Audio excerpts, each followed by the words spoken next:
Finally, we're back. What's going on, everybody? This is the Keeping It G Real podcast. It's your boy Evan, back to do a little breakdown and some recaps of some of the stuff that's been going on in the MMA world, primarily the UFC world. I haven't been paying too much attention to what's going on with the other organizations lately, but this is the first podcast we've done in a little while.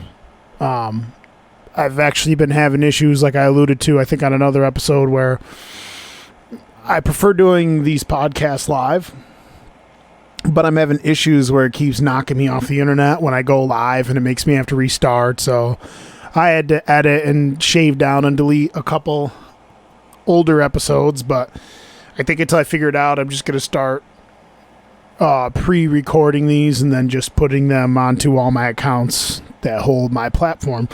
We have UFC 241 actually tonight.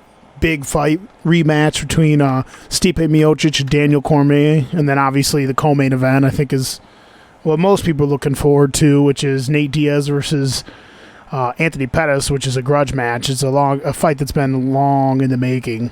I think for sure Diaz wanted that fight back in the day, and we'll get into those fights later, but we're going to start. I've actually had a handful of cards that I sat down and managed to watch bits and pieces of at work. And so I'm going to start with some cards that have just recently passed. A lot of these UFC on ESPN cards haven't been that stacked, really, with like household names and high-level talent.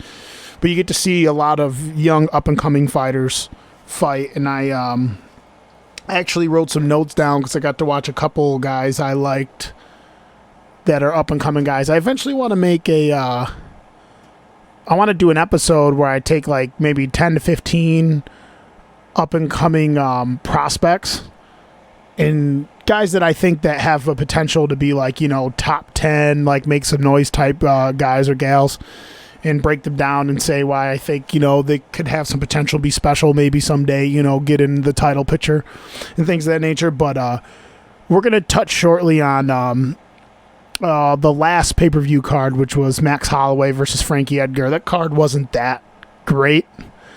You had some good fights on there. You had Geoff Neal versus Nico Price, which was a wild fight, and Neal knocked out Price.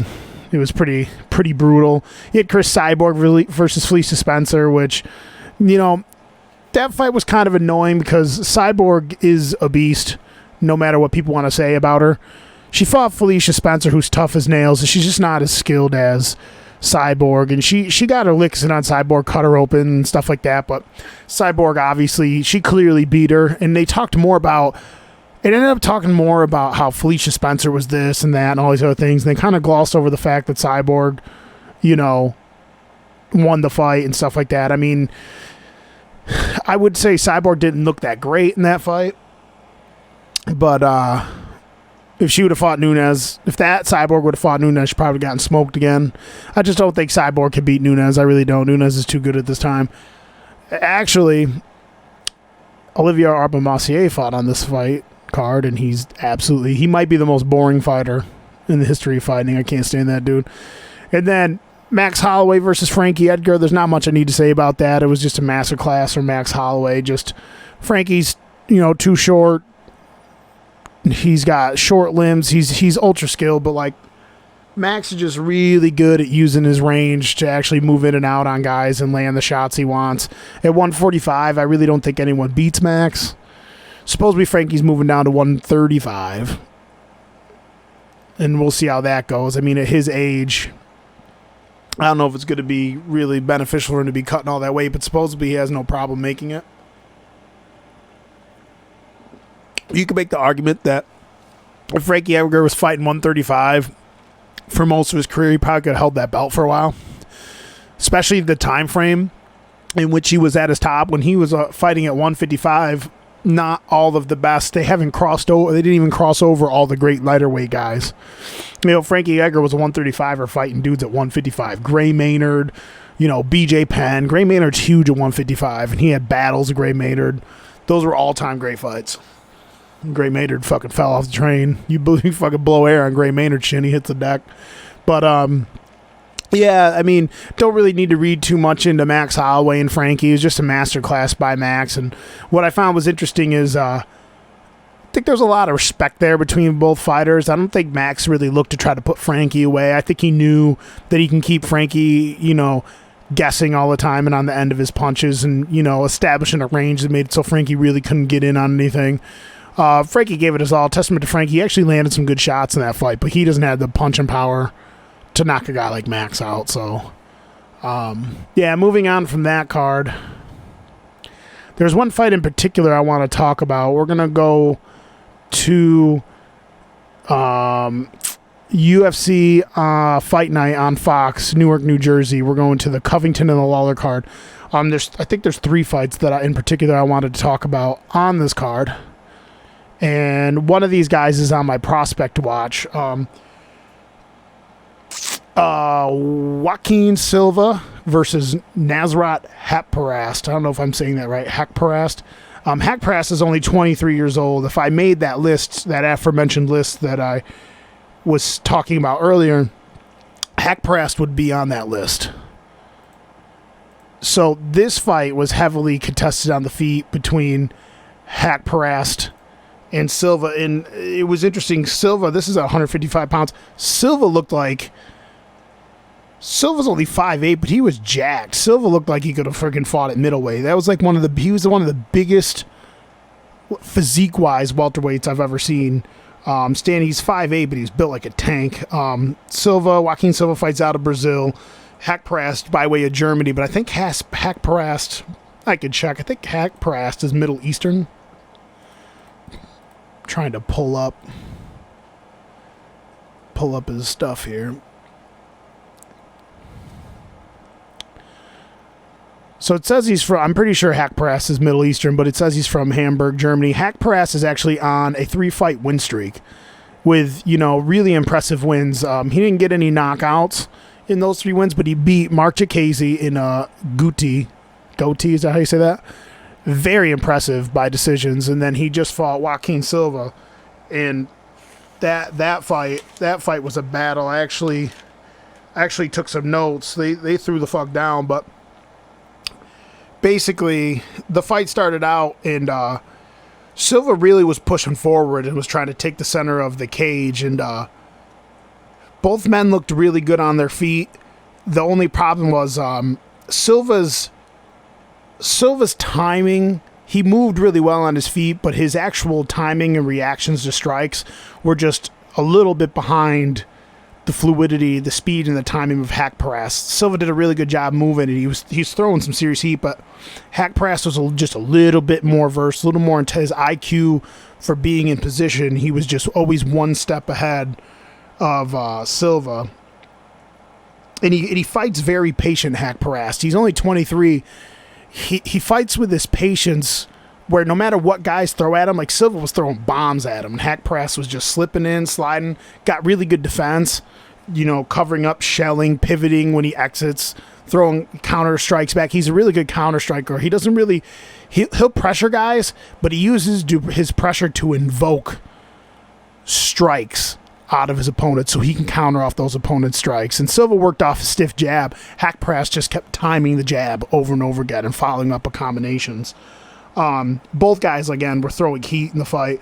Silva actually was scoring early on with leg kicks in the beginning, and it looked like they were kind of like starting to annoy Haqparast, but he made the adjustment. Haqparast started switching stances to try to negate those kicks, and eventually those kicks stopped landing. Haqparast started moving after his combinations, not standing too heavy on his front foot. Later in the first round, Haqparast really landed a nice counter left. His left hand is really nice. Haqparast reminds me a little bit of Kelvin Gastelum. Like if Kelvin Gastelum was a 50 fighter, he'd be Haqparast. They fight very, very similar. Very light on their feet. Really got really good reaction time when it comes to getting in and out on guys and landing their combinations. And when they get inside, they both throw flurries. They wait for the counter. Gastelum's really got really good counter punching too. He waits for these long dudes to commit to certain styles combinations. When he reads them, he just explodes underneath, comes through with crazy punches. Kelvin Gastelum's an underrated fighter too for an undersized guy.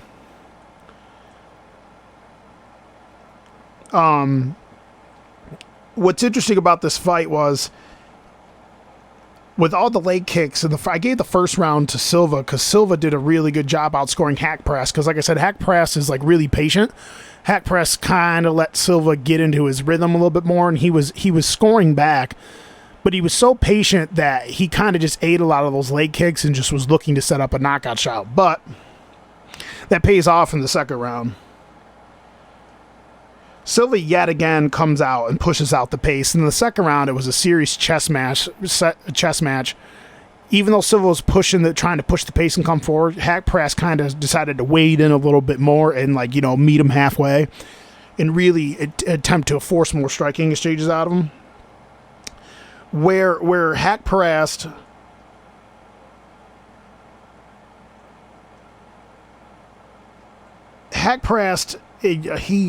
how do I want to say it? What Hack Press noticed was that when Silva was throwing his combinations, he kind of was throwing them in a straight line. He has no head movement at all. That was the biggest flaw. And it's Silva's his defense on his head wasn't that great. He was never off the center line. He would come forward. He was throwing heat and he punches really fast, but his punches were streamlined coming forward. There was never really any crazy looping punches. And Hack Press, like I said, was giving him just enough. So when he came in, Silva came in with a lead jab and then threw his backhand, and then Hack Press just timed it and came over the top with kind of a crooked overhand left and just knocked Hasbrook the fuck out. It was pretty nasty. It came out of nowhere. Like I said, he fights really patient, and he just stepped back, waited for the combination to come, and he was looking for it earlier in the first round, but he just couldn't get the timing down. And I think by meeting him and coming a little bit forward, he got Silva to be a little more aggressive, and then he eventually slowed back and caught him with it. Hack Press is a really good fighter, and in his other fights, he showed that he can mix it up. He can grapple, take dudes to the floor. I think he trains out of TriStar with Faraz Sahabi. I could be wrong on that, but I'm pretty sure. It was an impressive KO win, and like I said, Hasbrook's on my prospect watch. The only negative side I would say to Hack Press is I think that sometimes he could get a little bit too defensive. Like I said, I think the judges probably gave the first round to Silva because he kind of let Silva establish those leg kicks and outpoint him a little bit because he was just looking for the big shot. I think sometimes if he goes up against a really, really competent striker, he can find himself in a situation where, he finds himself being outpointed because of his tactics. But I think this is a good win for him. He improves to 11-2. And I think Hack Press, honestly, they should look to probably give him a top 15 guy. And I'll break down Hack Press further on my prospect watch if I can get around to making that one. And Silva, honestly, Silva looked good too. Silva, it just looks like a guy that needs to get with someone that's more polished of a striking coach. He has all the physical tools, the speed, he moves really well, but he just needs to tighten up some bolts on some of the techniques on his punches. He had a really good stiff jab, but almost every single other punch he threw some uppercuts and some hooks. There was just a lot of fat on them, and they were really telegraphical. And he kept throwing sets of one punch, two punch, one punch, double jab. He never really did anything to make Hack Press guess. And he threw the same punching combination in the early second round twice, and Hack Press figured it out, and he timed the overhand. That's why he finished him. He needs to get with someone that's going to help his striking IQ and tighten it up. He has the physical tools to be a pretty decent striker. He's definitely game. I think Silva will be around, actually. So moving on to the next fight, Jim Miller versus Clay Guida. This, on paper, this was a fun fight. Who doesn't love both of these guys? Clay Guida and Jim Miller are mainstays, and Jim Miller, honestly, Jim Miller is one of the most underrated fighters in all of MMA. Competent striker, can wrestle, high-level Brazilian Jiu-Jitsu black belt. All I can say about this fight was I thought this fight was fun. In my notes I wrote, wow. Both men came out, circle. Eventually Clay was doing a good job with his movement, kind of in and out. You know how Clay gets. Clay's down, wiggling. He does all these weird movements where he changes levels and then does a little shuck and jive and then comes back up. And I mean, let's be real here. Clay just has like a decent straight right, and he just throws overhands. He just tries to get himself. He throws lunging overhands, gets himself in position to try to get a takedown on. He has a decent lead leg kick that he pegs guys with all the time. But he ends up, early in the first round, he ends up catching Miller, stuns Miller with an overhand. And I was like, oh, shit. He started getting after Miller. He threw the overhand, and he stunned him, but then like a fool rushed in and he wasn't very tactical. He just started flurrying him, and Miller stayed calm, cool, and collective. Miller recovers and fires a counter right of his own and stuns him back. So, and when he stuns him back, the stun back was way worse than the initial stunning of Miller. And what ended up happening was, obviously, Clay Guida's a wrestler. I mean, that's his best skill set. He gets stunned with a shot. It hits him in this weird position where he starts to fall forward already. Like, he was off balance as he got hit. So he's already going, oh, like Shaq falling forward. And what he does is he dives for the leg that's first. And when the exchange ended, Miller was kind of squared up. And when Guida got hit, he kind of fell crooked to his left. So he just attacked whatever side was there first, and he went for the left leg to try to grab like a sloppy single, and he was stunned. And Miller just jumps up as he lets him grab the leg, and then Miller just jumps up and slaps this nasty guillotine on him, and immediately clamps it in, falls back, torques his hips up, and Clay almost, I don't remember if Clay went to sleep or not. I think he might have passed out, but Jim Miller slaps those guillotines on like butter. It was just the timing of it was super, super high level. Miller's got a nasty guillotine. Like, all the Team Alpha Male kids have good guillotines. Another guy that's really good slapping on guillotines is a guy we'll talk about later.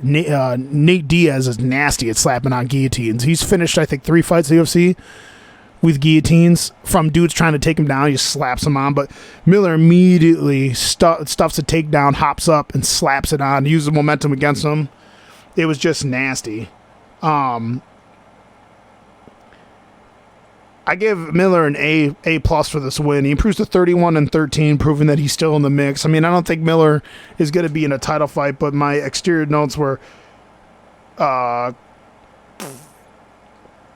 wrote that he was unbalanced along Miller's left side and bearing Guida's head into the nasty guillotine. The timing was impeccable. It really was. Like, he just seen the shot coming, jumped, got us. It's one of those things where you have to see it. The timing was so good. It reminded me of when I haven't seen timing like that on a choke like that in a long time. The timing was like, remember when Renan Barão was surging and he fought Brad Pickett? It was one of the most high-level, weirdest things I've ever seen. Renan Barão stunned Brad Pickett. I think it was like Renan Barão's second fight in the UFC.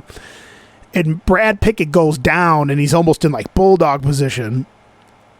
And Renan Barão runs, slides into him, and then takes his back so fast in the bulldog position and starts to choke him that it almost looks physically impossible to do. It looked like one of those like cartoon movies where the character like a fucking DBZ shit. The dude just fucking slides in there, just takes his fucking back. And it was so slick and so smooth looking, it almost looked like he was doing it in reverse. Like, it was hard to understand how I don't even know how to explain it, but Renan Barão took Pickett's back like a thief in the night. Like, that's how he snatched this guillotine. It was nasty. He just caught him off balance, jumped for the guillotine, and snagged it, and there was nothing Clay Guida can do about it. So Miller's the top guy. I'm pretty sure Miller's ranked in the top 15. And if not, he's gonna be ranked. No, apparently I was putting the rankings up top. Neither of these guys are ranked. Miller should probably be in the top 15 again. I mean, I know he's older, but I mean, Miller keeps winning, man. I mean, Miller's a beast. And then moving on to the main event of that card, which I couldn't believe this fight went the way it went.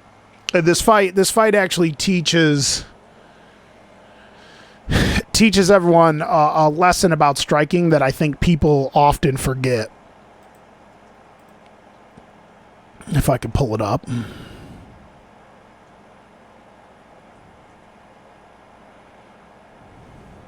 Jesus fucking Christ. Okay. So, the main event, number 11, Robbie Lawler takes on number 2, Colby Covington. And let's just say, I knew when I watched Colby Covington fight RDA that he could fight, right? That was the fight where I was like, okay, well, Colby Covington can fight. He's not just talking shit.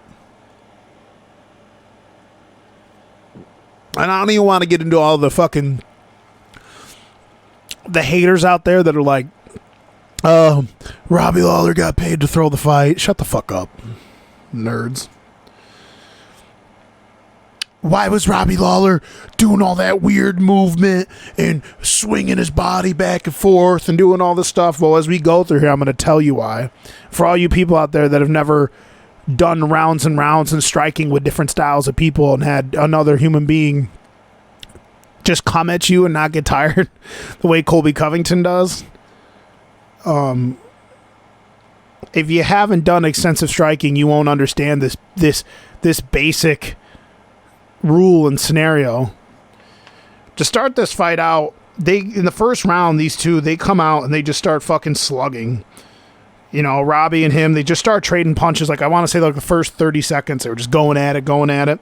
And eventually, you know, Colby shoots a takedown, but he fails. So now I'm thinking, like, all right, okay. And Robbie defends the takedown, and Robbie's just staying behind that jab like he always does, walking him down.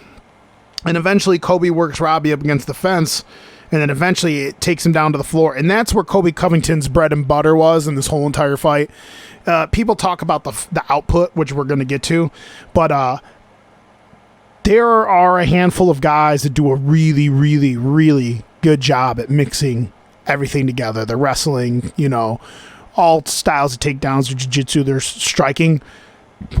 What I've seen from Colby Covington in this fight is hands down. I've been watching combat sports since I was a kid. Been training and all that for like 10 years now. 12 years now. Something like that. And this performance by Colby Covington, in my opinion, is one of the greatest MMA performances I've ever seen. This fight really, really, really showcased how good Colby Lawler is. And I think, or Colby Lawler? I'm done. Colby Covington really is. And I think Usman, if this Colby Covington shows up against Usman's going to have a rough night. It's going to be a good fight. Defense, Colby Covington, he threw 540 strikes. I think that's some sort of record or some shit for the weight class. He also shot 56% on his takedowns. He went 10 of 18. And the output was ridiculous. He would just strike, push Robbie up against the fence, work Robbie along the fence, and he was just doing a double and dump. He would work some single legs here and there, and eventually he'd work him way to just getting low on Robbie's hamstrings and ankles, just dumping him on his butt, and then crawling all over him. The first round I had at Colby Covington 10-9. He landed some takedowns, and you know the striking was back and forth, but the takedowns really solidified that for him. Second round, Colby mixes hooks well and drops to a takedown apart the fence. Again, the fence was where he really did his best work. Lawler on a lot of occasion actually defended takedowns, like I said, 10 of 18, and was working back to his feet. I don't think I had Lawler winning a single round in this fight.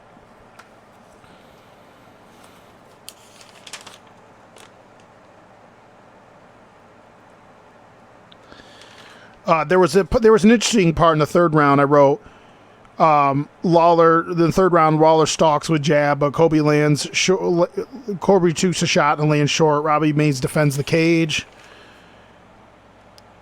Lawler starts to push the pace. Lawler usually comes alive in the third and fourth round with some barrages. I go momentum shift with a question mark. Colby fails on a double-double. Robbie... I can't even read what I wrote there. Oh, I wrote, Robbie's fans chant, Robbie, LOL. Robbie's starting to come alive, question mark. Robbie's starting to roll with his strikes. Colby doubles, but Lawler defends. Colby is 3-6 on takedowns, question mark. Good fight, but Lawler lands some more good jabs. Close round. So the third round I had it going either way. It looked like in the third round, Robbie Lawler was starting to get more aggressive and starting to come alive. And again, Robbie Lawler landed almost 50% of his strikes in this fight, and that's where the key lies. Eventually, Colby wins round 4, 10-9, and is just keeps mauling him, and eventually he wins the decision to Robbie Lawler. So the point of contention in this fight was the people out there that don't understand the basics of striking were upset in this fight because they're like, Robbie didn't do nothing. Robbie through the fight. Robbie did this and blah, blah, blah. So Colby Covington threw so much output in this fight that Robbie Lawler couldn't even get himself into position or set to land shots. When someone's throwing that many punches at you and does not get tired like that, unless you're willing to actually meet that pace and your mind is set to receive the information, to dial in and send input back out, you're not going to be able to keep up with that guy. And what happens is if a guy has that cardio and he's willing to throw that many strikes and that many combinations and time it right, he's going to be first every single time. It's hard for you to do anything against a guy who's continually first. Every time Robbie went to set up and try to throw strikes, Colby was right in his face. Pat, pat, pat. Just throwing punch combinations. He was throwing all kinds of stuff. Flying knees, double jab, lead hook, cross combinations. He was going to the body.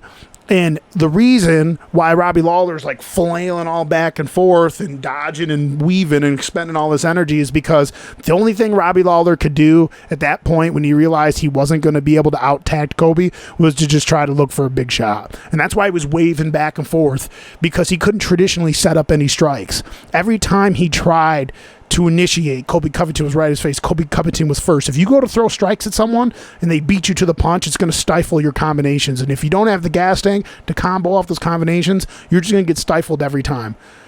Unless you're willing to meet that pace like that, there's nothing you can do about that, especially with a kid that's durable and just is game. Robbie Lawler could do absolutely nothing in this fight.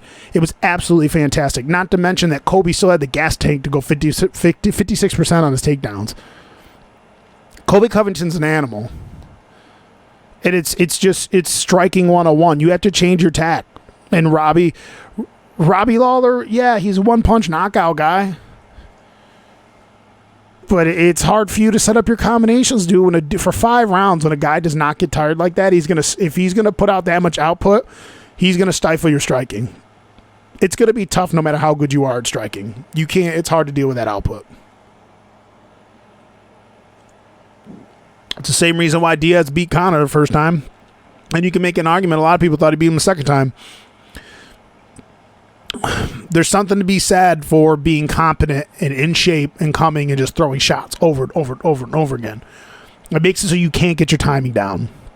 And Robbie utilizes really good footwork for brawling, but he's not a really fleet of foot, get out and create big angles. Robbie never hops out to his left and right, pivots, circles up, and throws punches. Robbie likes to fight in a specific way against most guys. If you look back to some of the other fights he's won, he understands that fighting southpaw against guys that are mostly orthodox, he just establishes lead foot dominance, takes away 30 to 40% of a guy's arsenal, and just picks them off from the right side angle, which would be the left side of their body. It's his right it's his right side angle, but it's left side of everyone's body. And when you fight a guy that's going to come right at you and not let you, establish that lead dominance and fight where you want to fight, just be in your face to throw punches, you got to change your tact. He just wasn't ready for it. It was impressive. Robbie Lawler, he's like, I'm not done fighting. He says he's going to go back to the drawing board and all these other things, but it's a shame. I honestly thought Robbie Lawler was going to knock out Colby Covington. Because I think when Robbie Lawler fights the best of his ability, he's a bad matchup for everybody. High-level striker, ruthless like his nickname, heavy punch and power, hard to take down. And I've never seen someone take Robbie Lawler down. I can't remember the last time Robbie Lawler got mauled like this, too. You get 10 of 18 takedowns on Robbie Lawler, that alone you should be proud of.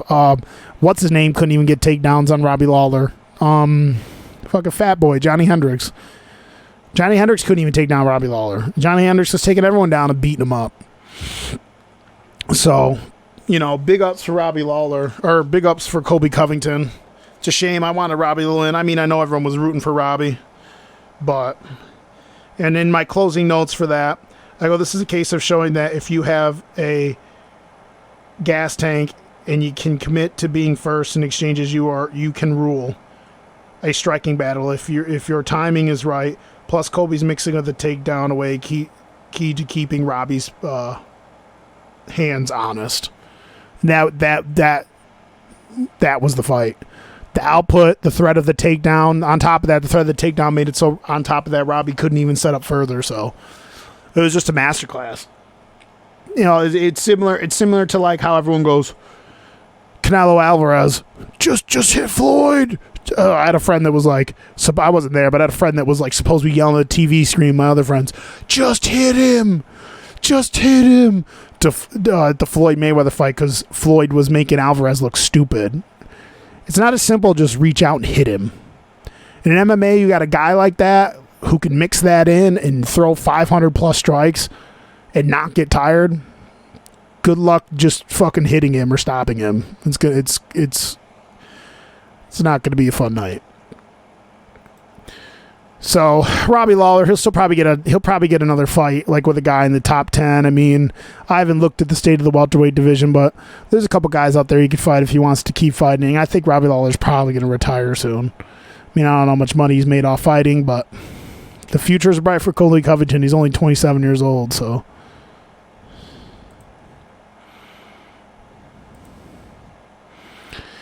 Boop, boop, boop, boop. Moving on.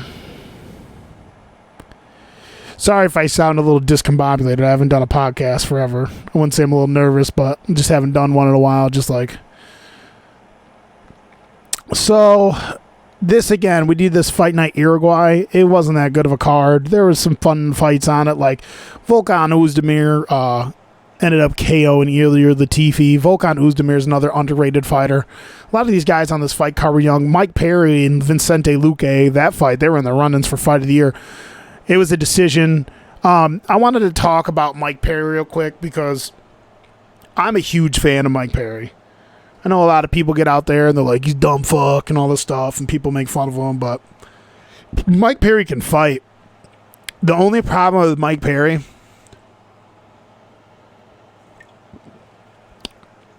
is he needs to understand this isn't if Mike Perry was fighting back in like the 2000s, Mike Perry probably would have won a lot more fights. He's really athletic, hits like a truck. He's got decent takedown defense. He's just nasty. Game comes forward. His problem is he's fighting guys now that are more talented and technical than ever at MMA at striking. And his issue is he has great output, lands a lot of really great shots. His offensive arsenal is starting to get a lot better. He's starting to throw better punches, and he's young himself. He's only 27. His striking defense is so bad. So bad. And honestly, he could have been knocked out in this fight. Vicente Luque is a high-level striker, a really good counter-striker, good movement, really, really good defense, which is a testament to Mike Perry's offense because a lot of people thought Mike Perry won, even though he got his nose broke and all that shit. I only watched bits and pieces of the fight because I was actually watching these at work. But, yeah, man, Mike Perry, his striking defense is so poor. And I don't know, I think it's a combination of two things. I think it is that poor. I think it's just that bad. He doesn't defend his head, doesn't move his head. He's got decent movement with his body. Like, he can create some decent angles every now and then to land shots on guys. But, like, his head movement's non-existent, and he's so tough, too, and durable. He just lets dudes, he's just willing to get hit by shots, to give shots. And against the high-level guys, you're going to lose that night. You're going to lose those fights 9 times out of 10. Vicente Luque is a really high-level striker. So, and obviously, Vicente Luque takes the split decision. Mike Perry had his nose busted. It looks like you just took a hammer to the middle of his nose. It was so bad. But yeah, Vicente Luque is another guy that's an up-and-coming guy. I don't think Vicente Luque will ever be like a high-level, like, you know, he won't be a top 5 guy. Welterweight's way too deep, but, you know, Vicente Luque is a good prospect. And then the main event was Valentina Shevchenko versus Liz Carmouche.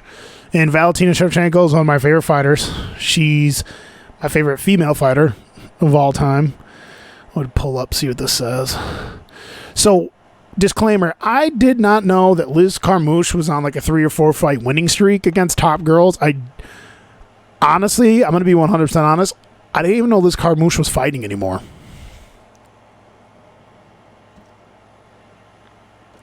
I did not know Liz Carmouche was fighting anymore, but she managed to be number 3. The Gorilla, Liz Carmouche. Fun fact, Liz Carmouche was one of the women that fought in the first ever UFC women's UFC fight against Ronda Rousey. I don't remember if it was UFC 100. No, it was UFC 200. I'm not sure. I don't remember what UFC it was. But she fought Ronda for the title. It took Ronda's back, landed some good punches, but eventually she got messed up. And Gorilla fits her nickname. She's in shape, strong beast of a woman. But she came up against Valentina Shevchenko, which when I look at these stats are a little bit... If someone looked at these stats, I'd probably think that these stats are a little bit deceiving, but Valentina Shevchenko stung her a lot. Valentina landed 53% of her punches, or her total strikes, 53%. She went 84 out of 159. And Liz Carmouche had a higher output by about, 30-something strikes. She went 132 of 191 with 69% in total strikes. But the difference was she wasn't really doing much. A lot of her strikes were leg kicks and a lot of jabs and punches to the body. They really weren't doing much. Valentina Shevchenko outscored her on the significant strikes, 42-18. She also had a takedown. She went 1 for 1 on takedowns. Another area that didn't bode well for Carmouche is wrestling as her base. She went 0 for 4 on takedowns. A lot of people thought this fight was boring, but this fight, in my opinion, just proves how good Valentina Shevchenko's fighter IQ is. She knew that Liz Carmouche kind of just had big overhand. She had power. She respected her power. She knew Liz Carmouche could take her down, so she just decided to pick her apart, sniped her, landed some good back fists on her, stung her with some punches. She had really good kicks to the body, and she always kept herself in position. She knew Carmouche could take her down, so what she did was she just kept herself in perfect position, kept it simple, landed the strike she needed to land to win the fight, and I think she got out of there with relative ease. I thought it was a decent fight. A lot of people were like clamoring, saying that, Shevchenko was boring in this fight and was like, oh, she needs to do this and that, blah, blah, blah. But you got to respect Liz Carmouche. She's a beast. And Valentina Shevchenko, in my opinion, looked, as good as ever. I mean, she stuck to a game plan. She's a wicked intelligent fighter. I wonder what her record is at this point.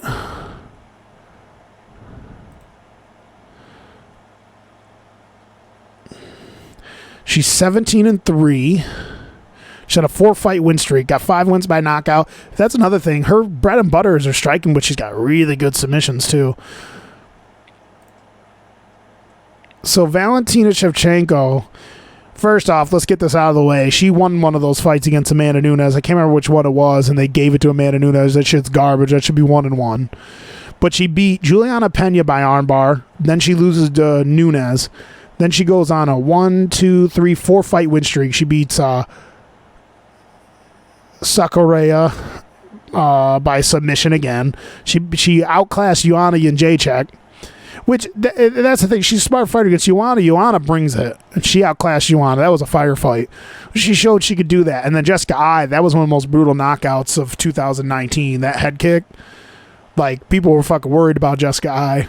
And that kick was nice. Jessica Ai is ultra aggressive coming through. She kind of strikes like Jake Shields. Jessica Ai kind of doesn't have the greatest boxing in the world. She comes forward, just throwing those like noodle punches forward, and she just stepped back and threw a lead head kick. It was nasty. It knocked her the fuck out.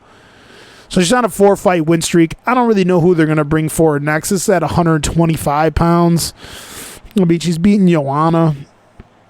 I don't even know what girls are up and coming in this division, but Valentina Shevchenko is a beast, and I really think Valentina Shevchenko is going to hold on this belt at 125 for a long time. The only problem is I'm hoping they get like some new blood in there, some girls start to look impressive and stuff like that, because I really think there's a chance that she could just kind of mow down all these girls at 125, and her resume might end up not looking as good as other girls. Maybe not, because there's only a few girls that only have wicked impressive resumes right now. I mean, Ronda beat a lot of good girls. Miesha Tate beat a lot of good girls and won the title once from Holly Holm. Holly Holm has a great record. Nunes, and in Cyborg's not in the UFC anymore, but yeah, Valentina Shevchenko looked great.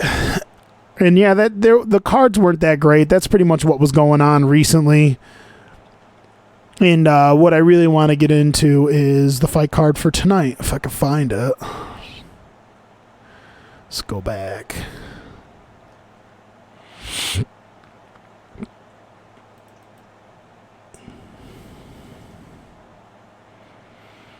Try to pull his fight card up for everyone. By the way, Conor McGregor out here getting in trouble again. I don't know if anyone's seen that. Punched some old man at a bar. The best part is that you see the video and he didn't hit him that hard, which you shouldn't be hitting anybody, but he taps this old man with like a little snap jab and all this shit. Supposedly that video is from the spring. Jay's like, oh yeah, I already know about it, which means you know it's not going to be an issue. If it happened in spring, it's probably taken care of. He probably just shelled some money out. Grease some ponds, but it doesn't look good, dude. You know, he acts like he's just as bad as Jones, dude. So you could make an argument though that the shit that Conor's getting in trouble for, obviously Jones got in trouble when he, you know, hit the old little pregnant lady's car or whatever, and he fled the scene, and then he's done coke in here, and then I don't care what anyone says, most of these dudes are on PEDs. The shit with the PEDs, he definitely has done PEDs. You take the picogram shit out of it. But most of what John gets in trouble for is like drug testy stuff, cocaine, shit like that. We don't know if the shit with the chick and the fucking supposedly that whatever he was recently news for is bullshit. Never happened. But Conor's like attacking people in public. Like he fucking went after the one kid and smashed his cell phone. Now he punched an old man. Supposedly he got into something with some fucking gangsters in Ireland. I don't know if I remember a little while back, and fought in a bar and shit like that. Like he's gonna end up getting himself hurt or getting somebody else hurt or some shit. Because like they're fighters. Make no mistake about it. All you freaking nerds out there that think just because you got in a fist fight with your fucking next door neighbor or some shit and you're a street fighter, you think you could beat these guys up. Make no mistake about it. Conor could come to your house and fucking kill you. But when you're hanging out in areas with a Russian mob, like supposedly he owed some fucking Russian, or not Russian, Irish dudes some money or some shit. I'm don't know verbatim. Just what I read somewhere. I think he got in trouble with some criminal type guys or whatever, and someone supposedly was going to do something to him. Like, you can still get stabbed by 5 guys. You know what I'm saying? Like, I just worry that someday he's going to get himself hurt.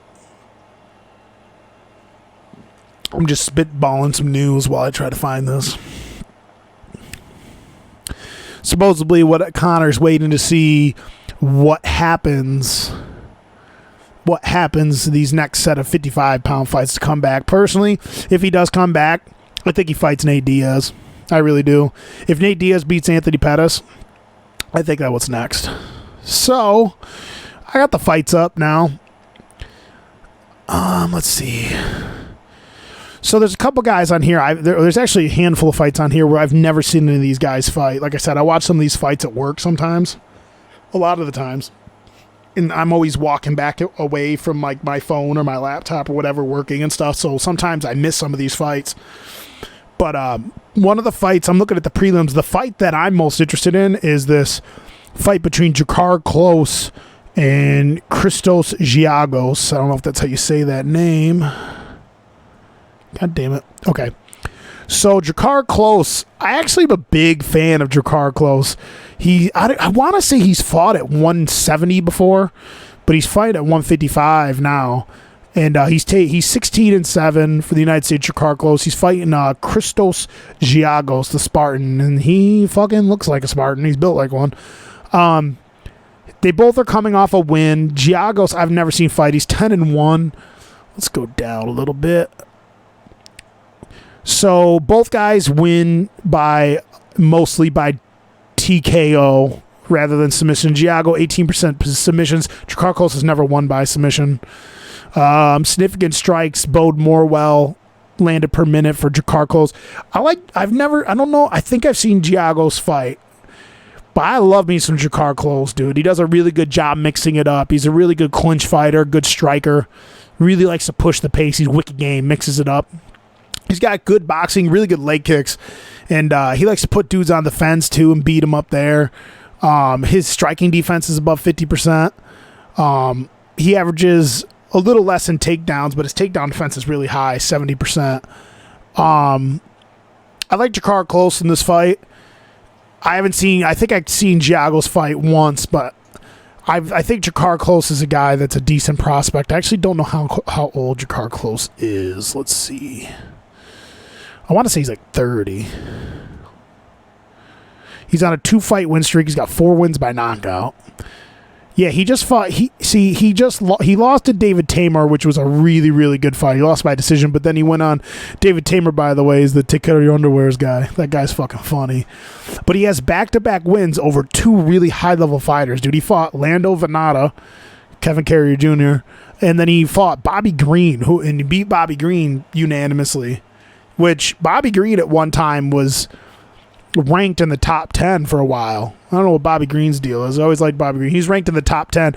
Bobby Green's problem is he hasn't evolved as a fighter. He's the same fighter he was like 7 years ago, but he beat Bobby Green. That's a really good fight. I mean, if he beats Giagos, he'll be knocking on the door of that top 15, I really think. I'm really going to be rooting for Drakkar Klose in this fight.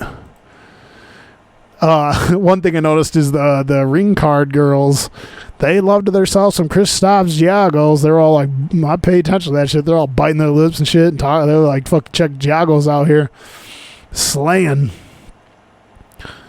But they're all married. That don't fucking matter. You kidding me? It's 2019.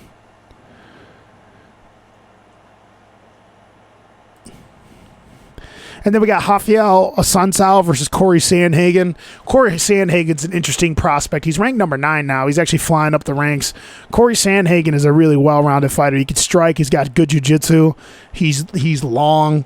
He's fighting Rafael Assunção, who's another guy who is really a well-rounded fighter, and he's a decent athlete, but he has not evolved much as a fighter. I think the reason why Rafael Assunção has always been ranked in the top 5 is because, in my opinion, for the longest time, bantamweight was the most shallow division in all of MMA. Men's bantamweight. And these people that don't watch MMA, these people that like think they watch it and think they know what's going on, are like, oh, the flyweights are boring. Shut the fuck up. Flyweight has like 12 deep of super high level fighters. Some of them have gone on to fight at other places like Kyoji Horiguchi and obviously the longtime champ Mighty Mouse. That one Russian cat that got caught with EPO. There's tons of 125s that are really high levels. Just none of you nerds like to watch smaller guys fight. I like Corey Sandhagen in this fight. I think he's just as well-rounded as Assunção, but I think he's younger, hits harder. I think Corey Sandhagen will win this bout by a decision. I think it goes the distance, but Assunção, again, he hasn't evolved. I think because of how shallow this division is, Assunção has kind of just been good enough to where he's just floating around the top tier. In my opinion, he's kind of on the cusp of being a gatekeeper guy. Like if you could beat a guy like Rafael Assunção, they're like, oh, they put you on the map. Brendan Schaub also loves himself some Corey Sandhagen. I think he trains with him or something. But Brendan Schaub's not the best at picking fights either. He literally hates every fight card. I agree with him on these last 2 fight cards, though. They weren't that good. Supposed to be this fight between Devontae Smith and Kama Worthy is supposed to be really good. Never seen either of these gentlemen fight, so I really won't know. I mean, they look like they fucking mean business. So I won't really comment on that, but we're going to go to the main card. Starting out with Derek Brunson versus Ian Heinisch. I can't stand Derek Brunson. I don't know how he's still fighting. Middleweight's one of those divisions that's kind of shallow too, in my opinion. And he's an underdog to Ian Heinisch. Basically, Derek Brunson's a guy who has elite wrestling ability, but he never uses it because he's one of those dudes where you learn, like I've always said, nothing annoys me more when a high-level wrestler is just like, oh, I've learned how to throw a 2, and then they think they're Anderson Silva. Derek Brunson has terrible striking defense, doesn't move his head, doesn't cut angles, has bad footwork. He punches really hard. He's had a couple fights where he managed to connect on dudes and hurt them. But, dude, all these athletes punch hard. You can punch hard all you want. If you ain't got the techniques, dude, you ain't going to land punches on guys. I think Derek Brunson, the only reason why he's hanging around again is he's similar to Assunção. This division is rather shallow. I'm going to click on Ian Heinisch. I've never seen Ian Heinisch fight unless I see who he's fought. Maybe I have. Heinisch is built like a tank. He's 13-1. He's ranked at number 10 at middleweight, and this is how you know middleweight shallow. It's top heavy. He's on a 5-fight win streak, 4 by knockout, 2 by submission. He has a 58% striking accuracy, which is not bad. Wow, he beat Antonio Carlos Jr., and I think he also beat Cesar Ferreira, which are 2 good wins. Antonio Carlos Jr. is a huge, huge middleweight. I don't know who wins this fight. I mean, I don't know anything about Heinisch, and I feel like if Heinisch is game enough, he's going to be in the game because Brunson will give you ample opportunities to fucking mollywop his chin. He stands in front of you with his head straight up, chin up, and he throws wild. He doesn't fight tactical. And even though he probably could take Heinisch down, he's just going to stand and trade with Heinisch. I'm just so sick of seeing Darren Brunson fight. Like he's been in the UFC for like a decade now. I'm just sick of watching him fight. Like, I'm sure he's a nice guy and stuff, but he's just as my boy Anton would say, he's just a fucking journeyman. Like, that's all he is. He's 18-7. He always like puts together a couple wins and then gets mollywopped by a dude that's actually good. And he's ranked number 8. That's why you know this division ain't shit. Heinisch looks like a bad motherfucker too. Where the fuck's Heinisch from? They call him the Hurricane. Oh no. Where's Heinisch from? Heinisch is from Denver. Okay, so he's American. He looks like he's foreign. I mean, yeah, who knows? I'll just say I'll be taking Heinisch. I'll be rooting for Heinisch. Who the fuck knows? Just bored of watching Derek Brunson fight. And he talks so much trash. He always talks trash like he's gonna fucking come out and do some new shit and surprise you like he's gotten better. And he comes out and does the exact same shit he's done the last 10 fights. I don't know how the fuck he's in the UFC. Anyways, enough talking about Derek Brunson. Let's go. Okay, so Sadiq Youssef versus Gabriel Benitez. I don't know if I've seen Gabriel Benitez fight. The name sounds familiar, but Sadiq Youssef is a gentleman that is going to be going on my top prospect watch card. He's actually one of the guys that I think's one of the best prospects of the UFC. Sadiq Youssef fights at featherweight. I want to say he's originally from Nigeria. He's slated as a -300 underdog. Rightfully so. Sadiq Youssef, ultra athletic, really good striking. He's always usually at a reach and height disadvantage against guys. Super Sadiq Youssef. He's 9-1 right yet. Yep, he's from Nigeria. He's actually not that short. I thought he was shorter than that. He has a 56% KO rate. He lands 5.57 strikes per minute, and 50% of his strikes are significant strikes. He absorbs a lot of strikes, 7.89, but that's because he mixes it up so much. His takedown defense, 100%. Let's see who he's beat. I know he looked super impressive in his last fight. I want to say he cracked somebody in his last fight, but I'm a big fan of Sadiq Youssef. He's got a 4-fight win streak. He's got 5 wins by knockout. Oh, yeah, he fought Shaman Moraes. It was a really good decision. That's who it was. He fought that Mkhitaryan guy and just fucking blasted him with a straight right hand. That shit was nasty. He's only 26 years old. Like I said, from Nigeria. He's got 71 inches of reach. Like I said, I thought he was shorter than that. I knew his arms were long, but I really, really like Sadiq Youssef. Really good movement, really good striking. He's super explosive. And I would imagine this Gabriel Benitez doesn't look like too much of an athlete. He's 21-7, but I would imagine he's probably going to knock out Gabriel Benitez. Let's see who Benitez has fought. His nickname is Mowgli. What does that mean, Mowgli? Yeah, I don't know. Gabriel Benitez hasn't fought too much competition. His best win is that Brandon Knight kid, that wicked hit kid. He beat him by decision. He just fought Bondanai and won a TKO over him. But no, I like Sadiq Youssef in this fight. I think eventually Sadiq Youssef at this weight class is going to challenge for a title. I think Sadiq Youssef by sometime next year fights for the title. I really do. This main card's pretty damn good. So moving on, so we got this fight's going to be interesting. You have the ultimate freaking action figures fighting each other. Yoel Romero, who's ranked number 2, against Paulo Costa. The odds on this, who's ranked number 7, the odds on this are very close. -155, rightfully so, in my opinion, for Yoel Romero, and then Costa 125. So this is an interesting stylistic matchup.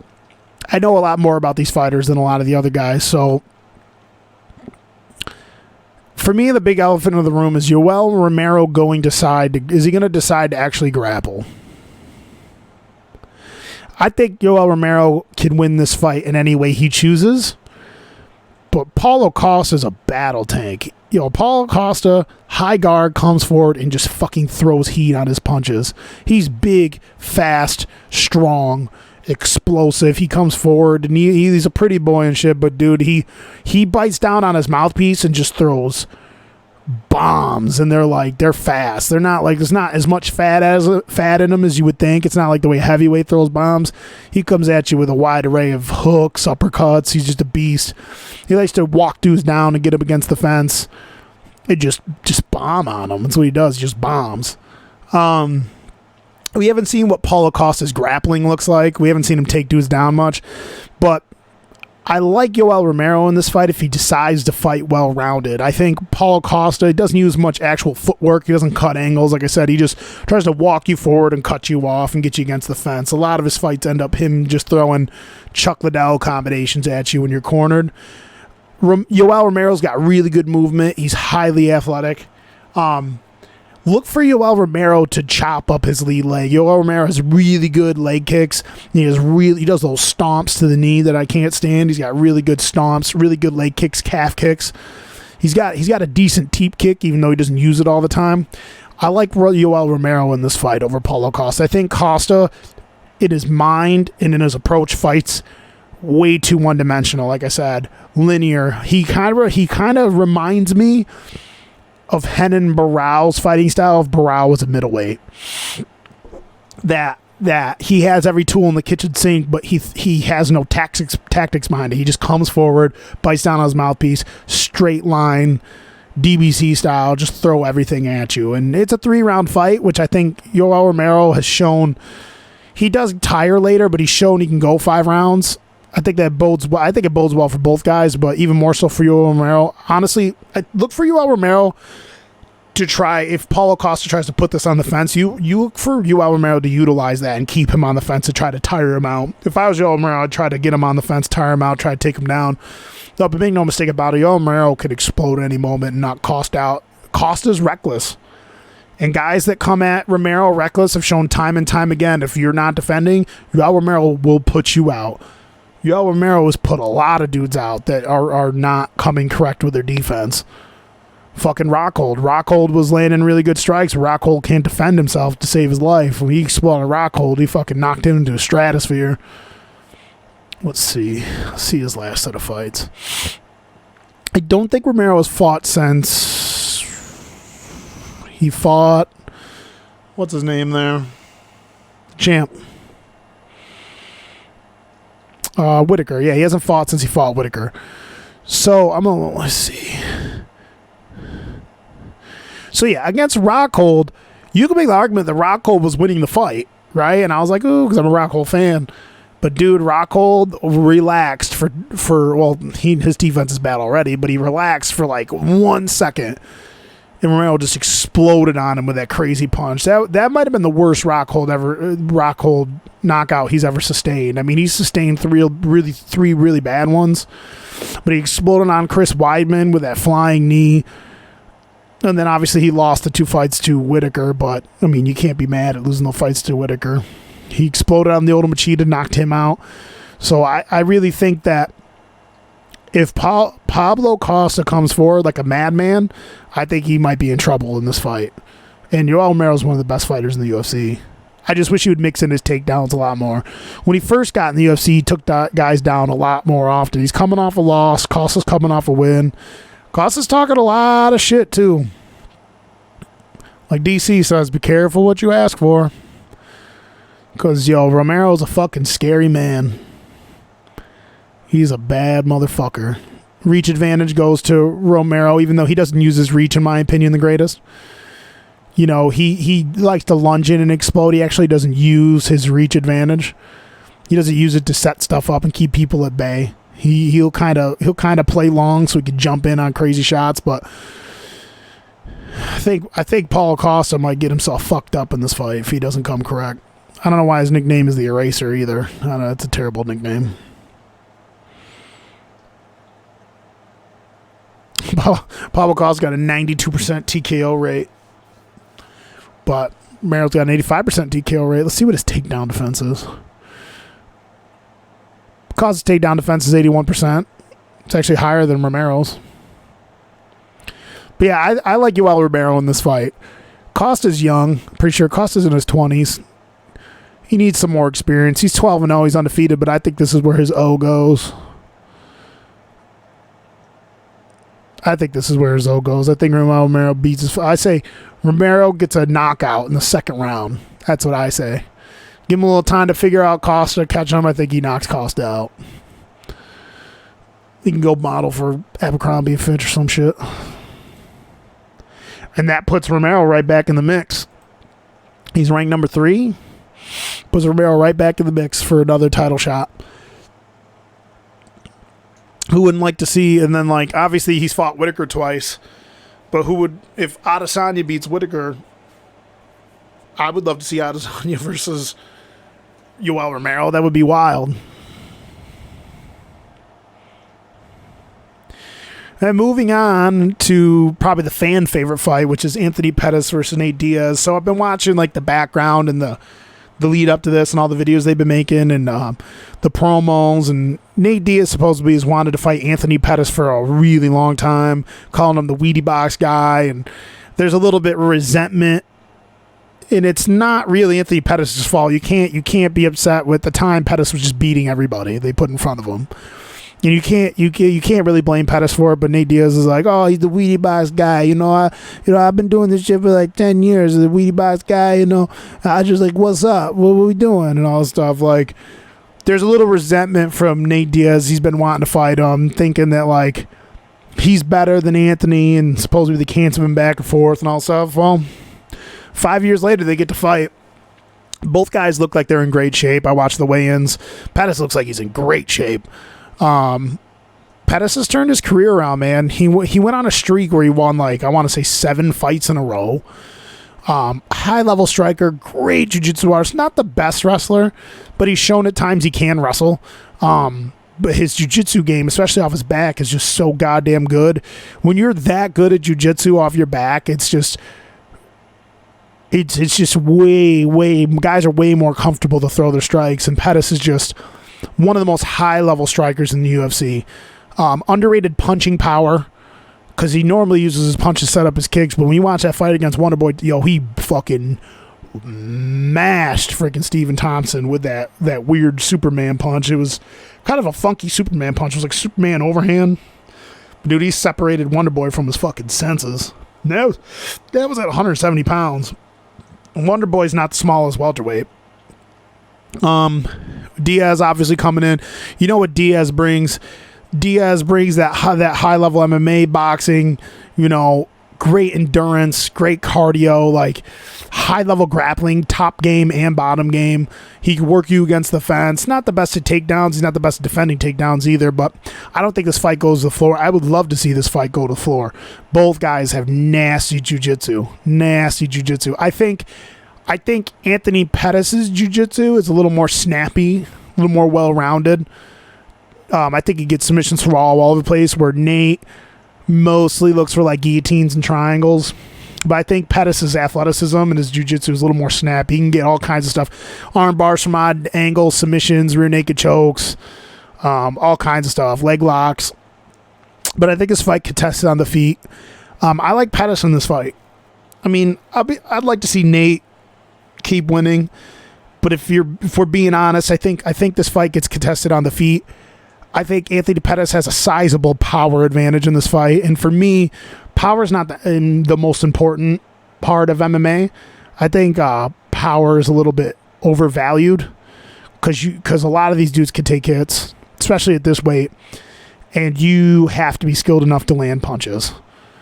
You can hit as hard all you want, but dude, if you're not technical and know how to sit down on your punches and really hit guys, and if you're never going to hit guys clean or can't hit guys, if you're banking on just throwing one power shot to put a dude away, you ain't going to win fights. Pettis has a wider striking arsenal. He has better movement, cuts really good angles, really good footwork. His ability to slide in and out and land his kicks and then get out of the way is just next level. He tends to brawl with guys a little bit too much. There's this new thing, which was interesting in the Tony Ferguson fight. Anthony Pettis is different lately. Pettis was so athletic and so skilled when he was younger. He didn't take a lot of damage. He was in and out, bop, bop, bop, combinations, kicks, jumping off the cage, smacking people. He had good defense. He'd get out of the way. Dudes never beat him up. Now he's embraced this like nitty-gritty fighting style where he just goes out there and fucking trades, punches people. He's sticking his tongue out, licking his blood. I think it's fucking funny, but I don't think he wants to do that in this fight with Diaz, because if you hang in the pocket with Nate and allow him to get his hand, he's a strong cat. You allow him to get his hands on you and work single collar ties, his clinch gets you against the fence. It could be a long night for Pettis if he decides to engage in a more of a brawl style fight. But I think Anthony Pettis wins this fight by decision. I think he beats up Nate's lead leg. I think he works Nate's body. His body's susceptible to kicks. Look for the left body kick from Anthony Pettis, because Diaz fights with that high guard, and I think Pettis is going to be fast enough to tear his leg up, tear his body up with kicks, and I think he's going to be just way quicker with his hands. I like Nate Diaz, but I'm taking Pettis in this fight. Either a late TKO or by a decision. One other thing to watch for. The only fight where Nate Diaz got knocked out, and they actually threw in the towel. Funny story, this guy, Joe, is a close friend of mine. He's almost like a dad of mine, pretty much. He and I were watching a fight when I was younger, and it was Josh Thompson versus Nate Diaz. Josh Thompson was never really known for like his high, like he could strike decently, but he was never like a really high level striker. And he was primarily a boxer when he struck with guys. Well, early on in the fight, he knew that Nate this was years ago, Nate stands so heavy on his front leg all the time. He likes to stand heavy and lean forward and roll with punches and snap that jab out there. It's like more of like a traditional like brawler boxy style. He does those little high guards and stuff and leans forward because he's got a height and a length advantage on almost everyone. He just stands forward, sags, and just starts popping his shit off. But he stands so heavy on that front leg. That's why Conor pulled out the decision on him last time, is Conor beat up his legs. Josh Thompson knew that was the game plan. Josh Thompson came in and kicked the fucking shit out of his legs for 2 rounds, beating his legs down, kicking him to the body. And his guard started to lower and lower and lower over time, right?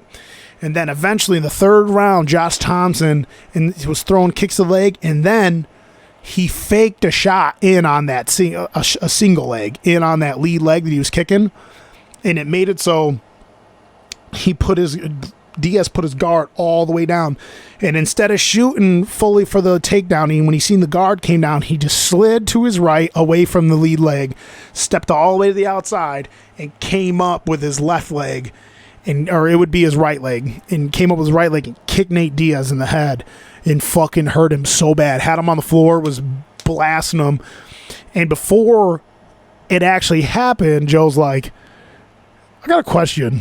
Is anyone ever thrown in the flag and like thrown the towel in an MMA to stop a fight when a guy's taking a beating? And I was like, I've never seen it. I'm like, I'm sure you can, right? And so eerily ironically, when he went down, when he got hit with that kick and went down, and Thompson's all over him, blasting him, the referee's already diving in there to stop it because he was done. But Nick Diaz threw the fucking towel in the cage.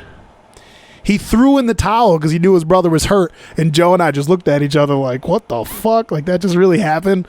Yeah, just an old story. It was crazy. We talk about it to this day. It was just so ironic. But I think that if you work Nate Diaz's lead leg into his body, I think he's very susceptible to being kicked in the head depending on what position you're in. He does that high shoulder guard, like that shoulder rolly type, where his lead shoulder always goes up really high to kind of protect his chin. So that's not the side you're going to want to attack. If Pettis is going to have to fight, is going to have to stand in orthodox because Nate likes to stay in southpaw a lot, and he's going to have to time it just right and come with either, I mean, if he wants to stay in southpaw, he's going to have to go with lead kick, but if he wants that power, he's going to have to stay in orthodox while Nate's southpaw. Hack the leg, and then go up top with that kick. I think the kick's there. If he can land that kick like he's done on so many guys, he could possibly put Nate away. That's one of the little things I see in Nate's armor. It's happened before, but I think it'll be a decision. the fight could go either way, really, if it goes to decision. But I'd take the speed, the power, and the depth within Anthony Pettis' arsenal, and the fact that it's a 3-round fight. I like Anthony Pettis in this fight. And then moving on to Daniel Cormier versus Stipe Miocic. So, I love Daniel Cormier. He's one of my favorite fighters of all time. In my opinion, he's the best heavyweight of all time. And then when he goes out and he beats Stipe tonight, he's going to go down as the greatest heavyweight of all time. He's undefeated at heavyweight. People forget. See, like I said, people had never watched the old stuff. A lot of the people that are watching MMA today just watch been watching MMA since like UFC 200 and all this shit and blah, blah, blah. Daniel Cormier has already beaten legends at heavyweight. Bigfoot Silva, Frank Mir, Josh Barnett. He's beaten so many good guys at heavyweight. Fucking ragdolled them. He took picked Josh Barnett up in the air and threw him in the air like a helicopter like 4 times in a 5-round fight. Just beat Josh Barnett down. What he did to Josh Barnett, I've never seen anyone do to Josh Barnett before that and since. No one's ever been able to do that to Josh Barnett. Josh Barnett's lost some fights. Shout out to Josh Barnett. He's one of my favorite fighters as well. But he's never been manhandled like that. Josh Barnett's an animal, and he fucking ragdolled Josh Barnett. I had a buddy, my buddy Michael, he's one of my best friends, my boy Bonner, was like, yo, what are you doing this weekend? And I'm like, nothing, dude. You trying to hang? He goes, yo, yeah. He's like, you got to see this dude, Daniel Cormier. He's fighting this weekend. And I'm like, Daniel who? This was like, I don't know, like a decade ago. Daniel Cormier. He goes, yeah, dude, he fights in Strikeforce. He's like 5'10" and he's short and fat. But he's athletic, and he just comes in here with like a foot reach disadvantage and just fucks up all these heavyweights, throws them around and beats them up and all this shit. And I'm just like, oh, word. And I didn't know what to make of it. And then we watched Daniel Cormier fight, and he's just a fucking animal. You could say what you want. John Jones is the best fighter to ever fight in MMA, but Daniel Cormier is right there. Daniel Cormier is a fucking beast. 2-time champ, Hall of Famer. So when you look at this fight, the reason why I think Daniel Cormier is going to beat Stipe Miocic again is the fact that Stipe, I know I've been beating it to a drum, but Stipe is also another dude that hasn't really, in my opinion, evolved that much as a fighter. I think Stipe knows his way around a fight, and he's a decently smart fighter.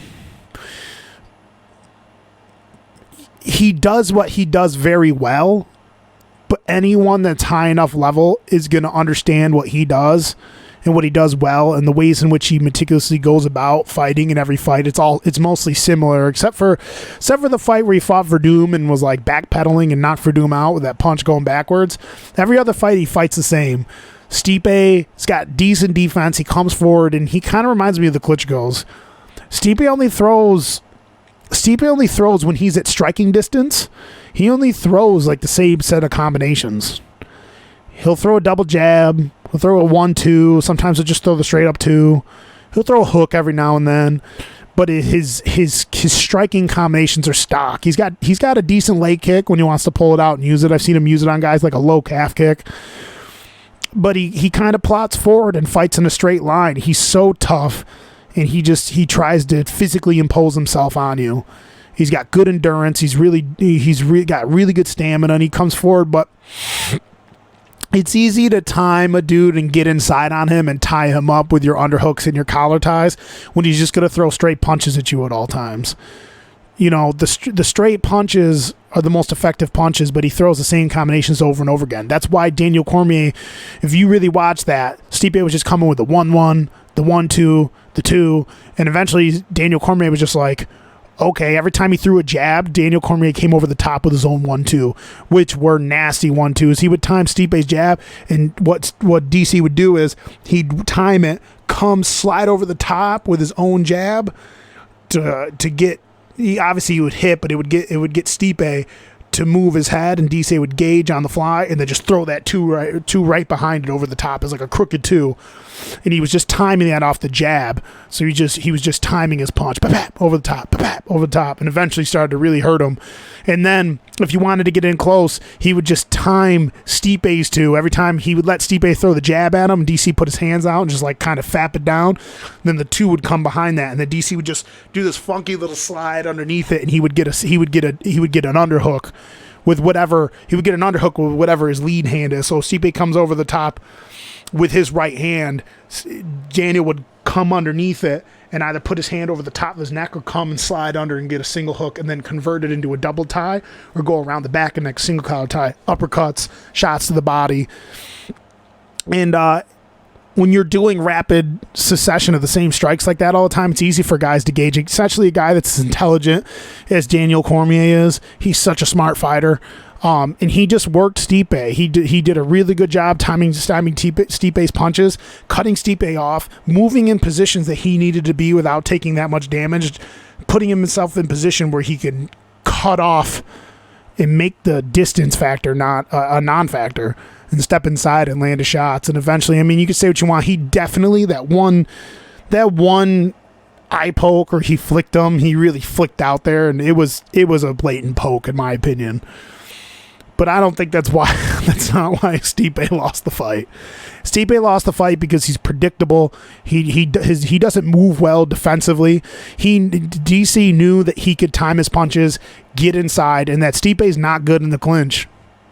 Stipe's okay in the clinch if he's the one initiating the clinch and pushing you against the fence. There's a lot of fights where Stipe does good work where he's coming forward, initiating the clinch on his terms and putting you in a place of disadvantage and opening up and throwing punches on you.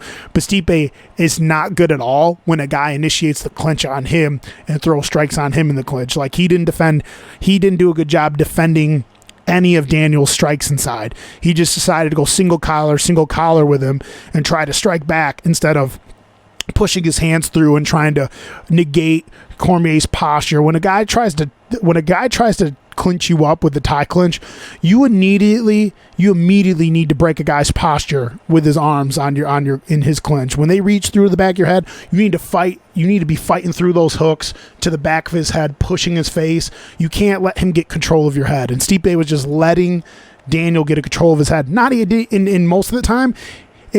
It's hard enough to control a guy. For those of you who haven't done it, I like to do a lot of clinch work. And it's hard enough to get your hands inside and double plumb a guy and control him. It's not easy, right? When you go that tie clinch. Daniel was just getting inside, and he wasn't even looking for a double clinch. He was controlling Stipe's big ass with one single collared tie, just landing anything he wanted to. And Stipe was just deciding to stay in the clinch in there and just throw instead of defend himself. At least defend yourself and get yourself at length. That's where Stipe needs to be. In order for Stipe to win this fight, he's going to have to move and keep DC out on a distance. And I don't think Stipe can knock him out. I really don't. There was an exchange in that fight where DC got hit with a 1-2 from Stipe, and he just like shook his head and flicked his hands. It was like, come on, bitch. Like he was eating Stipe's punches. Stipe had 1-2 that, in my opinion, in the first fight looked like it didn't. He hit Cormier with it, and Cormier didn't like it. You could see in Cormier's eyes, like, oh, that didn't feel good. But for the most part, Cormier could take punches from these big dudes, man. Cormier is an animal. And when you're not defending yourself in that clinch, it doesn't look like much, dude, but that punch was like butter. He just collared, tied, and whipped Stipe to the left. And when he did that, he knew Stipe was going to square up. He knew, because he knew he wasn't going to break the clinch. He knew Stipe was going to stand his ground and just stay in there with the bad clinch defense. And when he whipped him, Stipe squared up, and he left the arm free, and he goes, boom, over the top. Hits him right across the chin. Out like a light. Gave him a few more shots from good measure. This is a 5-round fight. I think Daniel Cormier wins again by either TKO or submission. I think it goes a little bit longer. I think Stipe understands that he can't be in a clinch situation with Daniel Cormier. I don't think it gets contested on the ground. I think DC knocks him out in the second or the third round. And I think he knocks him out in the clinch again. Maybe against the fence, pours it on him. Maybe it's a TKO. But if Stipe finds himself in the clinch again with Cormier, he will get knocked out. just as bad as he got knocked out the first time. He needs to stay on his feet, move, and he needs to try to pick Daniel apart. But I just don't see it happening. I got Daniel Cormier by knockout. I'll say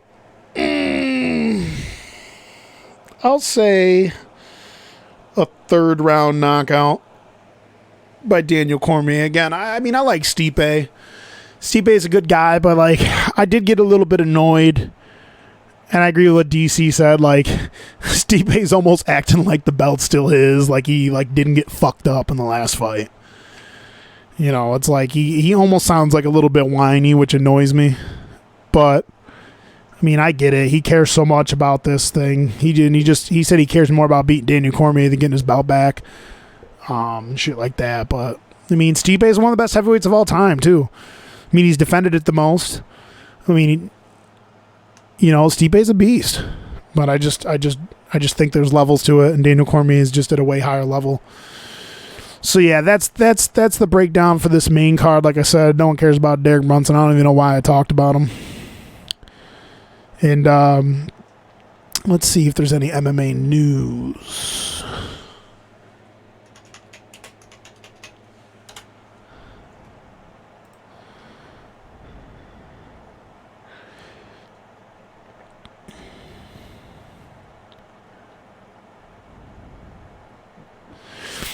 I mean, we could talk about the picture, the state of the 155-pound division is something I actually wanted to talk about. So, who knows if Conor's going to come back? But let's just assume that Conor actually is going to come back. Let's say if Conor comes back at the end of the year, maybe early next year. So we got Khabib versus Poirier coming up. That card's actually stacked. Diego Ferreira versus Mirbek Tusimov. We have Shamil Abdurakhimov versus Curtis Blades. Curtis Blades is a beast.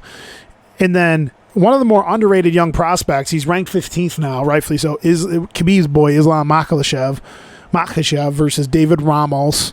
Oh, Davi Ramos. Davi Ramos fighting the UFC? What? And then we got Paul Felder, who's going to park the car in the eye for the garden party against Edson Barboza. That's a hard fight to predict. Both guys, you know that fight's going to be contested on the feet. Paul Felder's got underrated takedowns, though. He can take dudes down. I wonder what his tactics are going to be against a guy who's, you know, more athletic and strikes faster. I think Paul Felder is better at boxing than Barboza. That'll be an interesting fight. That'll be a big win for Paul Felder if he can pull that one off. And then obviously you got my favorite 55er, Dustin Poirier, taking on the Eagle. So I might have said it in another episode. Tony Ferguson is so well-rounded of an MMA fighter. If you look at the stamina, the endurance, you know, the punching power, the striking tools, he can throw every strike in the book. He can wrestle to an extent. He's got crazy jiu-jitsu, and he's just a fucking madman. Like, you can make an argument that from a skill and well-rounded standpoint, that Tony Ferguson's the best 55er on the planet. And until somebody beats him, you know, that doesn't mean he's the greatest. Khabib right now is the man, but until someone beats him, I mean, you can kind of make that argument. I wanted to touch a little bit, and we're going to talk about that card more down the road because it's not for a couple weeks, but Dustin Poirier versus Khabib Nurmagomedov. Styles make fights, and this is my opinion, and I'm not saying Dustin Poirier is going to win, but I've been saying on previous episodes, in my opinion, if you're going against Khabib Nurmagomedov, the styles that match well up against him, and it sounds counterintuitive to most people, but this is just my opinion. I could be wrong. If you're going to fight Khabib, I feel like the only way you have a chance against a guy like Khabib, because he's so strong, so athletic, such a power, high-level wrestler, his endurance, his stamina. The only way you have a shot at beating Khabib is if you're a well-rounded, power-oriented sprawling brawler. Khabib kind of, in my opinion, took his foot off the pedal of the gas tank when he fought Ally Quinta. But Ally Quinta didn't look bad for taking that fight on short notice, because I think Ally Quinta's style, that base style, is what's needed to have a decent fight with Khabib. If you got good wrestling, you got good takedown defense, and you're willing to stand in the pocket, and you got decent striking and bang, Like that's the guy. Those guys have the best shots in my opinion at beating Khabib. You got to be able to have a little bit of a gas tank. You got to be able to, well, not a little bit. You got to be able to have a good gas tank. You got to be able to meet power with power, stop the takedowns, and just brawl with Khabib. Khabib's willing to brawl, but his striking's not that great. It's improved, in my opinion. My buddy thinks that Khabib's striking hasn't improved at all. I definitely think it has. He's got better leg kicks. He's got a really good snappy jab. He doesn't throw the best combinations together unless you get against the fence and stuff like that. But so I've said guys like Justin Gaethje, Dustin Poirier, you can make styles make fight. It sounds weird. You can't do MMA math. Guys like Eddie Alvarez, their styles like how Eddie Alvarez, same thing when Eddie Alvarez blitzed Rafael dos Anjos, who's another power base grappler, ground and pounder striker guy. He blitzed him and fucking fucked him up. I think that's the style you need to beat a guy like Khabib. That doesn't mean you're still going to beat him. That being said, even though I think Tony Ferguson might be the most well-rounded fighter at 155, I think his fighting style is a manner in which he would lose to Khabib Nurmagomedov, even if he's more well-rounded, because Tony Ferguson's he's a pretty good grappler, especially his jiu-jitsu, but I think his finesse style of grappling and jiu-jitsu would just get him smashed and passed by Khabib. I think if him and Khabib fought, Khabib would get inside on him, take his ass down, and just pass his guard and just pound him for five rounds like he's done to so many other guys. I think Tony Ferguson doesn't have the strength I think he's just too finesse to take a guy like Khabib out. I think Khabib will wade through his submission attempts and just take position on him and maul him for 5 rounds. That being said, I'll be rooting for my guy Dustin Poirier. I think he's one of the few guys that has a shot. Kevin Lee was another guy until he started fucking falling off the wagon. Kevin Lee was another guy, really strong, really high-level athlete, really good grappling, really good takedown defense, lightning striking. Kevin Lee is another guy who I think matches up well against Khabib's. Not many guys do, though. So I think, here's what I think.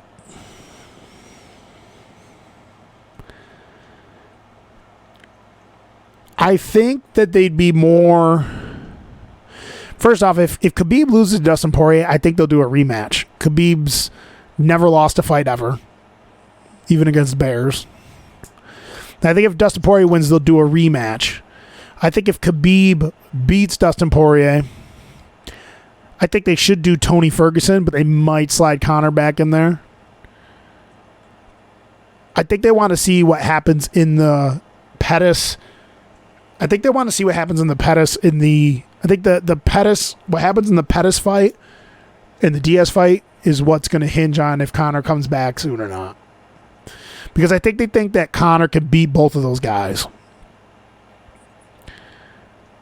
You can also make the argument, though, that if they don't give a rematch, I think they also would quickly run to the table, and I think Conor would be like, give me Poirier. If Poirier won, I think Conor would just blow Dana's phone up and be like, oh, I'm ready, even in the other, I'm coming, and all this stuff, and try to fight Poirier if Poirier won, because I think he thinks he could beat Poirier.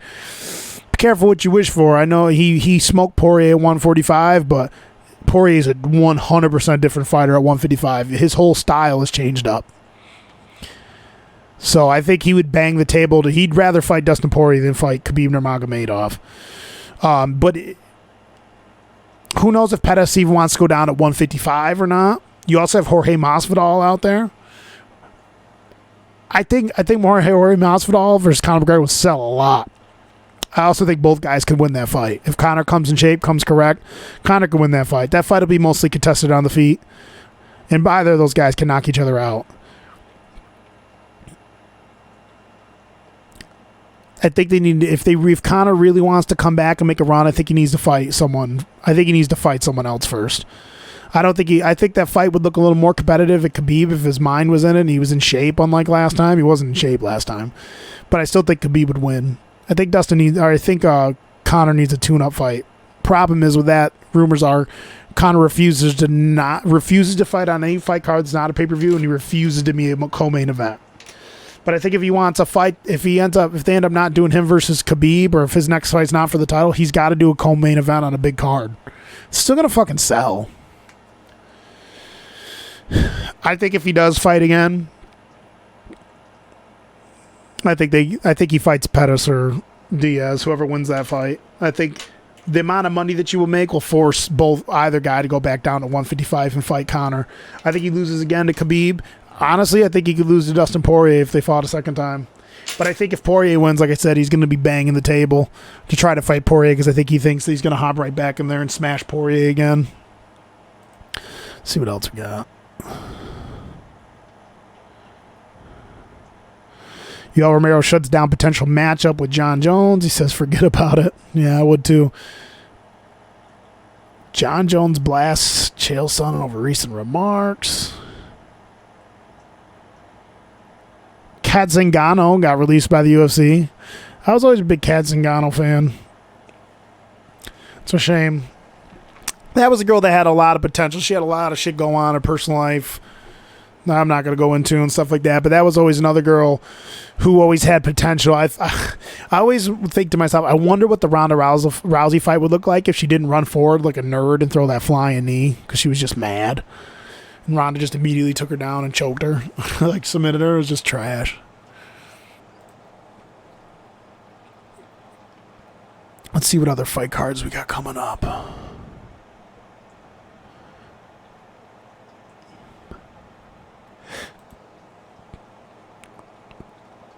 We also have Andrade versus my girl Zhang. That's one of Spencer and I's favorite. Magnum? What you know about Magnum? Weili Zhang. She's a beast. She's still undefeated, right? Weili Zhang. No, she's 19-1. I don't know if she lost. Did she lose to Michelle Waterson, I think it was? This is Spencer and I's girl. Weili Zhang. She's a fucking savage. Where's her fucking... Oh, no. Okay. So Weili Zhang beat Taylor, then she beat Aguilar, and she also beat Tisha Torres. Speaking of that, I'll talk about Tisha Torres for a second. Tisha Torres she actually has a little decent amount of fans. Like, people, she's always been a fun fighter to watch. But Tisha Torres is another girl who, in my opinion, another fighter, she looks exactly the same as a fighter. They call her the Tiny Tornado for a reason. She just bips around, bip, bip, bip, bip, bip, and she throws all these little crazy leg kicks and punches and teep kicks and stuff. But she's really small, even at 115, and her fighting style has not changed. I don't see Tisha Torres ever having a chance of fighting for the title. Her fighting style, as long as there's bigger girls, more skilled girls in that division, she's just going to bip around and either win decisions against cans or have close fights with girls that are really good because her fighting style makes it so the fights go to decisions. She hasn't changed much. Tisha Torres is a nice girl and all, but I don't really see her as a high-level prospect anymore. But Magnum, on the other hand, Weili Zhang, I'm interested in this fight. I wonder how she's going to deal with Jessica Andrade, who fights like she's a bulldozer. Zhang definitely has the advantage in the stand-up. She's really explosive. Hits heavy for a woman. Heavy. She's game. That's Spencer. Mine and Spencer's dark horse here. Magnum. Who else fights on this card?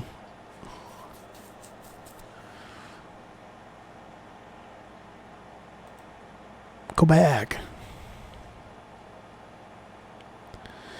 Ooh, we got Donald Cerrone versus Justin Gaethje coming up soon.